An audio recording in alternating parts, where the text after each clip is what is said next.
Hi. So போன வீடியோவில் வந்து பார்த்திங்கன்னா நான் ரேஸ்க்கு வந்து பார்த்திங்கன்னா மார்க் டெஸ்ட் வந்து அட்டன் பண்ணியிருந்தேன் அப்படின்னு சொல்லியிருந்தேன். ஸோ ஆஃப்லைனில் தான் வந்து அது நடக்குது, எவ்ரி சாட்டர்டே வந்து நடக்குதுன்னு சொல்லியிருந்தேன். நிறைய பேர் வந்து பார்த்திங்கன்னா ஆக்சுவலாக வந்து பிடிஎஃப் வந்து கேட்டிருந்தீங்க, அந்த கொஷின் பேப்பருக்கு பிடிஎஃப் கேட்டிருந்தீங்க. அது வந்து பார்த்திங்கன்னா அன்றைக்கி போய் அட்டன் பண்ணவங்களுக்கு மட்டும் தனியாக வந்து ஒரு டெலிகிராம் சேனல் வந்து ஓப்பன் பண்ணியிருந்தாங்க ரேஸ்லேருந்தே. ஸோ அந்த சேனல் லிங்க் வேணால் உங்களுக்கு ஏதாவது கொடுக்கலாமா அப்படின்ற மாதிரி பார்த்துருந்தேன். ஏன்னா வந்து அந்த சேனல்லே வந்து கியூஆர் கோடு வந்து வந்திருக்கும். ஸோ அது மூலிமா நம்ம ஷேர் பண்ணிக்கலாம் லிங்க்கை. ஸோ அது மாதிரி வேணால் ஜாயின் பண்ணி விட்டுறலாமா அப்படின்னு பார்த்தேன். பட் வந்து அந்த ஆப்ஷன் எல்லாத்தையுமே அவங்க வந்து கட் பண்ணிட்டாங்க. 2 days வந்து ஜாயின் பண்ணுறதுக்கு மட்டும் தான் டைம் கொடுத்தாங்க, மார்க் என்ட்ரி பண்ணுறதுக்கு டைம் கொடுத்தாங்க. அதுக்கப்புறம் அந்த கியூஆர் கோடும் வரல, நம்ம எதுவும் மெசேஜும் பண்ண முடியாது. எல்லாத்தையுமே வந்து அவங்க வந்து செட்டிங்ஸில் அட்வான்ஸ் செட்டிங்ஸ் பண்ணிட்டாங்க. ஸோ அதுக்கப்புறம் எனக்கு வந்து ட்ரைவ்லேருந்து எப்படி வந்து ஷேர் பண்ணுறது அந்த ஃபைலை அப்படின்னு தெரில. கிட்டத்தட்ட அவங்க வந்து ஒரு 4 days வந்து அந்த கொஷின் பேப்பர் பிடிஎஃபே அனுப்பலை, வெறும் ஆன்சர் கீயோட எக்ஸ்ப்ளனேஷன் மட்டும்தான் அனுப்பியிருந்தாங்க. பட் முந்தானல் தான் வந்து பார்த்திங்கன்னா கொஷின் பேப்பர் வந்து அனுப்பியிருந்தாங்க.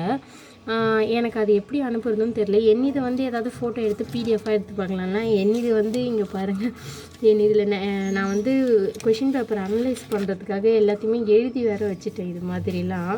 இதுவும் வந்து பார்த்திங்கன்னா இது ஒரு சாணித்தாள் பேப்பர் ஆட்டம் தான், ரொம்ப இதாக இருக்குது, பத்திரமா வச்சுக்கணும் போல் இருக்குது, இல்லைன்னா விட்டா கிழிஞ்சிடும் போல் ஃபுல்லாக. ஸோ இது மாதிரி நிறைய கிளம்ஸியாக இருக்கிறதுனால, நிறைய எழுதி வச்சுருக்கிறதுனால கிளம்ஸியாக இருக்குது. ஸோ இதையும் வந்து அனுப்ப முடியாமல் போயிடுச்சு. எனக்கு ட்ரைவ்லேருந்து எப்படி அனுப்புறதுன்னு தெரியலை. நான் அப்புறம் ட்ரைவில் சேவ் பண்ணிவிட்டு அந்த லிங்க்கை அனுப்பிச்சி பார்த்தேன். லிங்க் அனுப்புனாக்கா எங்கள் அம்மா இதுலேருந்து நான் ட்ரை பண்ணி பார்த்தேன். கடைசியில் நமக்கே வந்து எனக்கு மெசேஜ் வந்துருந்துச்சு, இவங்க வந்து அதை பார்க்கலாமா அப்படின்னு ரெக்வஸ்ட் கொடுக்குற மாதிரிலாம் வந்துருந்துச்சு. ஸோ நான் ட்ரை பண்ணி போட்டிருக்கேன், ஓப்பன் ஆகும்னு தான் நினைக்கிறேன். போன வீடியோலேயே வந்து பார்த்திங்கன்னா ரேஸ் கொஷின் பேப்பரோட பிடிஎஃப் வந்து கீழே டிஸ்கிரிப்ஷனில் போட்டிருக்கேன்.